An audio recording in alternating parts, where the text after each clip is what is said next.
محمد وبارك وسلم عليه أما بعد فقد قال الله عز وجل في القرآن العظيم أعوذ بالله من الشيطان الرجيم بسم الله الرحمن الرحيم يا أيها الذين آمنوا لا تلهكم أموالكم ولا أولادكم عن ذكر الله ومن يفعل ذلك فأولئك هم الخاسرون وقال أيضا يا أيها الذين آمنوا هل أدلكم على تجارة تنجيكم من عذاب أليم تؤمنون بالله ورسوله وتجاهدون في سبيل الله بأموالكم وأنفسكم ذلكم خير لكم إن كنتم تعلمون وقال أيضا يا أيها الذين آمنوا إن تنصروا الله ينصركم ويثبت أقدامكم صدق الله مولانا العلي العظيم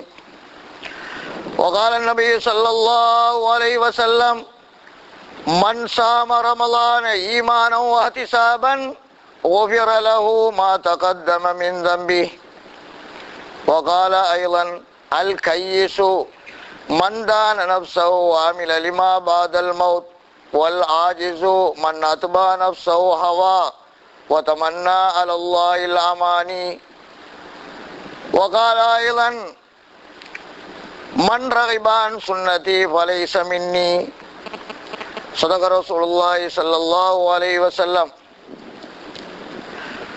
கண்ணியமான சகோதரர்களே, பெரியார்களே, தாய்மார்களே, சகோதரிகளே,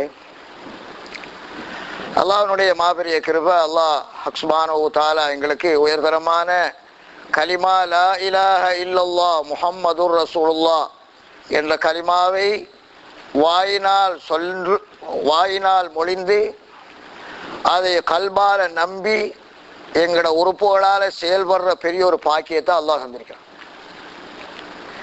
இந்த கலிமாவை நாம சொன்னதுனால உள்ள பிரயோசனம், எப்படி இருந்தாலும் எவ்வளவு காலம் போனாலும் சொர்க்கம் போற ஒரு பாக்கியத்தை அல்லாஹ் தஆலா தருவான்.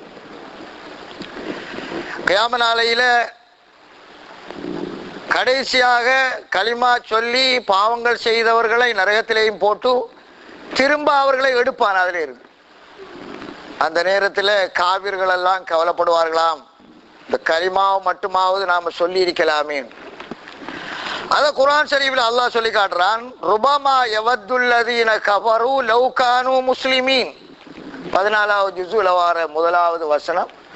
ருபமா யவத்துல்லதீன கஃபரு லவ் கானூ முஸ்லிமீன், காவிர்கள் எல்லாம் ஆசைப்படுவார்கள் நாங்க முஸ்லிம்களாக இருந்திருக்கலாமே என்று ஆசைப்படுவார்.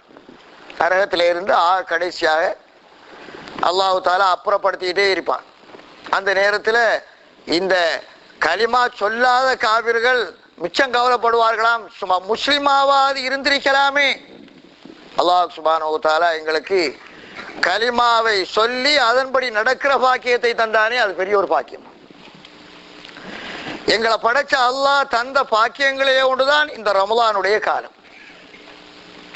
அல்லாஹ் எங்கள் மீது இரக்கம் உள்ளவன், அல்லாஹ் சகல சக்திகளும் உள்ளவன்.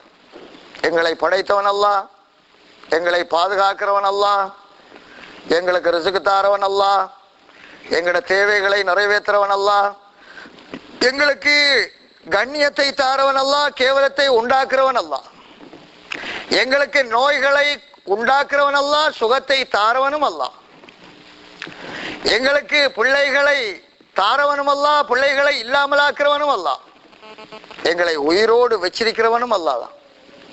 எங்கட நேரங்கள் வந்த உடனே எங்களை மௌத்தாக்குறவனும் எங்களுடைய அல்லாஹ் தான். எந்த சக்தியும் யாருக்குமே கிடையாது. அல்லாஹ் எடுக்கிற முடிவு தான் முடிவு. எந்த நேரத்தில் யாருக்கு எப்படி நடக்கணும்னு முடிவு செய்கிறானோ அதுதான் முடிவு. அதுல இருந்து ஒரு ஆர்ப்பளவும் நடக்காது. ஒரு விஷயம் நடக்குது என்று சொன்னால் இப்னு ஆதம் ஹதீது குத்ஸிலே அல்லாஹ் தஆலா சொல்றான்,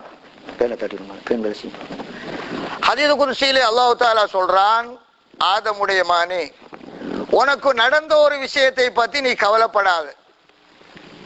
அதாவது அது நடந்துதான் ஆகும். உனக்கு நீ எவ்வளவுதான் எத்தனை திட்டம் போட்டாலும் அது ஒன்ன விட்டு தவறாது. அந்த நோயோ அந்த சம்பவமோ அந்த விஷயமோ, உனக்கு ஒரு விஷயம் ஒன்று கிடைக்கல நடக்கல, அதை பத்தியும் கவலைப்படாது. எவ்வளவுதான் நீ முயற்சி பண்ணாலும் அது கிடைக்க போறதும் இல்லை. முடிவு என்னுடைய முடிவுதான். யா இபாதி, என்னுடைய அடியார்களே, அந்த துரீது ஆன உரீது வலா யகூனு இல்லா மா உரீத். அடியானே, நீயும் ஒரு விஷயத்தை நாடுறா, நானும் ஒன்றை நாடுகின்றேன். நான் நாடுகிறது தான் நடக்கும், நீ நாடுகிறது நடக்காது. மனிதன் நாடுகிறது நினைக்கிறதெல்லாம் உலகத்துல நடந்தா, உலகத்துல மனுஷன் ஒவ்வொரு ஆக்களும் பிளேன்ல பறந்து வானத்திலே எக்ஸ்ரம் படிச்சு ஆவான். உலகத்துல மனிதன் நினைக்கிற விஷயங்கள் எல்லாம் நடந்துரும்னு சொன்னா, ஒவ்வொரு ஆக்களுக்கு செல்வம் கூடி அவாவோட வீட்டுல காரு கிரேஜ் வச்சுக்கிறா போல பிளேன் வந்து இறங்குறதுக்கு ஏர்போர்ட் அமைப்பு. பிளேன்ல பறந்துகிட்டு போக எக்ஸிடென்ட் ஆகி செத்தியாமட்டு செய்தி வரும். ஒவ்வொரு ஆக்களுக்கும் விருப்பம் நமக்கு ஒரு பிளேன் ஒன்று சொந்தமா இருக்கணும். அப்படிதான் சரியா அந்த ஆசையினுடைய மனிதனுடைய எண்ணத்தினுடைய முடிவு கடைசியில பார்த்தா, கனடாவில் உள்ள ஒரு ஆள் நினைப்பாரு நமக்கு ஒரு சொந்தமா பிளேன் இருந்தா, இன்றைக்கு காலையில நினைச்சா வலிக்கிட்டு சுபோதல் விட்டு கொழும்பு போய் குடும்பத்தை பார்த்துட்டு அடுத்தண்டு சுபோதல் விட்டு வந்து சேர்ந்துடலாமே, எவ்வளவு வசதியா இருக்கும். அவருக்கு சொந்தமா பிளேன், சொந்தமா ஏர்போர்ட் எல்லாம் இருக்கும் மனுஷன். இது மனிதனுடைய முடிவினுடைய கடைசாரி. தனக்கு இப்படி இருக்கணும், இத்தனை வாகனம் இருக்கணும், இப்படி மனைவி இருக்கணும், இப்படி வீடு இருக்கணும், இன்ன உடுப்பு இருக்கணும், இன்ன நிலைமை இருக்கணும். ஆனால் மனிதன் நினைக்கிறது நடக்கவே நடக்காது. அல்லாஹ்வுடைய நாட்டம் ஏதோ அதுதான் நடக்கும். அதுதான் ஒரு மூமினுடைய நம்பிக்கையா. கலாக்கதிர் என்று சொன்னால் என்ன? ஒரு மூமினுக்கு உள்ளத்துல நிம்மதியை கொண்டு வரதுதான் கலாக்கதிர். பாருங்க, அதாவது ஒரு விஷயம் நடந்துட்டா, ஒரு ஆளுக்கு ஒரு ஆக்சிடென்ட் நடந்துட்டு, இல்லாட்டி ஒரு நோய் வந்துட்டு, அல்லது ஒரு பிரச்சனை ஆயிட்டு, அவர் முடிவு செய்யணும். அல்லாஹ்வுடைய தீர்மானம். இந்த தீர்மானத்திலிருந்து நான் தப்ப முடியாது என்ற முடிவுக்கு வந்துட்டாருண்டா அதை பத்தி கவலையே வராது. ஆனா அந்த முடிவு இல்லை, அவர்கிட்ட அந்த நம்பிக்கை இல்லாட்டி என்ன நடக்கும் தெரியுமா? அவரு யோசிச்சு யோசித்து யோசித்து ஏதாவது ஒரு முடிவுக்கு வருவார். ஒன்று, சில நேரங்கள்ல சில மனிதனை நாம பார்க்கிறோம், ஒரு விஷயத்தை யோசனை பண்ணி பண்ணி பண்ணி பைத்தியகாரனா மாறிட்டு போறான். அதாவது ஒரு மனிதனுக்கு யோசனைங்கிறது ஒரு குறிப்பிட்ட டைம் வரைக்கும் தான் இருக்கு. உன்னை பத்தி ஒரு மனுஷன் யோசனை பண்ணினான் என்று சொன்னா, அதாவது இரவு நேரத்துல தூக்கம் வராது. அல்லாஹ் தஆலா அமைப்பை வச்சிருக்கிறான் ரெஸ்டாக. ஒஜஅல்னா நௌமக்கும் சுபாத்தன், உங்களுடைய தூக்கத்தை உங்களுக்கு ரெஸ்டா ராத்தா வச்சிருக்கிறோம். இரவையில படுக்கிறது தூங்குறது மனிதனுக்கு ஒரு ஆறுதல். அல்லாஹ் தஆலா ஒரு மனிதனுடைய ராவு தூக்கத்திலே எத்தனையோ நோய்களுடைய வைத்தியத்தை வச்சிருக்கிறான். குர்ஆன்ல அல்லாஹ் சொல்றான், ஒஜஅல்னா நௌமக்கும் சுபாத்தன் ஒஜஅல்னா லைல லிபாசன், தூக்கத்தை ராகத்தாக்கி உங்களுடைய இரவை ஆடையாக ஆக்கி இருக்கிறோம். என்ன தெரியுமா? ராவையில தூங்கக்குள்ள யார் யாரு என்ன ஆள், உடுப்பெங்கயோ ஆளங்கயோ. சிலர் படுத்திருப்பார் அந்த மூலையில, காலையில எழும்பக்க இந்த மூலைக்கு வந்திருப்பார். உலர்த்தி உலர்த்தி உலர்த்தி துளைஞ்சு போறாங்க. சிலவன் படுத்துக்கிட்டு இருப்பார் ஒரு இடத்துல, எழும்பி நின்று கதைப்பான். சில ஆக்கள், சில ஆக்களுக்கு பல நிலவரம். இப்ப இந்த நிலவரத்தில எல்லாம் ஒவ்வொரு ஆக்களுக்கும் ஜாம ராவண்ட ஒன்று இல்லைன்னா மனுஷன் பயந்து போவான். இவன் நிலைமையை கண்டு உடுப்பு இருக்காது. சில ஆக்களுக்கு உடம்புல உடுப்பு இருக்காது, பிரச்சனை ஆகும். அல்லாஹ் சொல்றான், இந்த இரவை ஆடையாக ஆக்கி தந்தோம். எங்கட உடுமானம் சொன்னா என்ன? எங்கட அவுரத்தையும் மறைக்குது, எங்கட விஷயங்களையும் மறைக்குது, எங்கட சப்ஜெக்டையும் மறைக்குது, எங்கட ஆசையும் மறைக்குது. ராவு தான் மறைக்கும், பகல் மறைக்காது. எப்படி அல்லாஹ் சொல்றான், வஜஅல்னா நௌமக்கும் சுபாத்தன், உங்களுடைய தூக்கத்தை ராகத்தா ஆக்கினோம். வஜஅல்னா லைல லிபாசன், இரவை ஆடையாக ஆக்கினோம். தூக்கம்ங்கிறது பெரிய நியாமத்து. அந்த நியமத்து யாருக்கு வழங்கும் தெரியுமா? தூக்கம் வராத ஆக்களுக்கு தான் வழங்கும். உதாரணமா இப்ப 2-3 நாளைக்கு போது எங்களோட பாதியோ ஒரு பிரச்சனை வந்து டெலிபோன் வந்துச்சு. அன்றாவல நான் தூங்கவே இல்லை, யோசனை பண்ணி பண்ணி பண்ணியே படுத்தா தூக்கமே வரல. அதுல பாதிப்பு எப்போ வழங்கும் தெரியுமா? காலையில தான் வழங்கும். சுபஹானல்லாஹ்.